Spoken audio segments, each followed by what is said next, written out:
Details in The Merger, a book exposing the new face of the mob.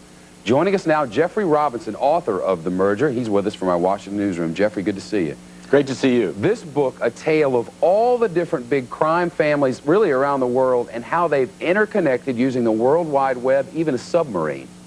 Well, what you have to understand is that these criminal organizations, the Italian mafia, the Russian mafia, the Colombian cartels, the Mexican drug cartels, like we just saw in that marijuana story, Asian gangs, Yakuza in Japan, or the triad societies in China, Hell's Angels, motorcycle gang, they've all interconnected because they're huge businesses, and they're simply doing what the Harvard School of Business says all multinational corporations should do, which is form joint ventures and strategic alliances. It's all about money, and this is the way they make even more of it. They're merging much like the corporate mergers we're seeing in the legal world these days, and some of their numbers are even bigger.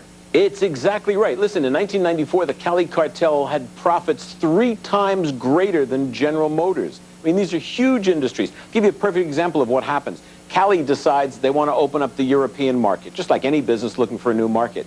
They turn to their Italian partners, it's traditional Italian mafia, and they say, you handle the cocaine, just send us the money. And the Italians say, no, we're not going to send you money. What we're going to do is we're going to send you heroin, because we've got a Turkish heroin connection. So the Cali mob sends cocaine to Italy for Europe. The Italian mob sends heroin to Colombia, except the Colombians have no experience with heroin. It's not their crop. So they move the heroin onto the Mexican cartels to be heading north into the United States, because the Mexicans understand that. In the meantime, the Italians go to the Russians and say, look, you guys can distribute for us in Eastern Europe, so we're going to send you cocaine.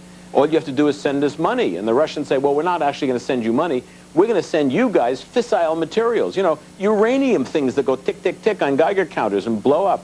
So you've now got the Russians dealing cocaine in Eastern Europe. You've got the Mexican cartels dealing heroin in the United States. You've got the Colombians in the middle of this whole thing, and the Italians running through the Middle East trying to sell explosive materials and fissile materials to Arab and Middle Eastern terrorists.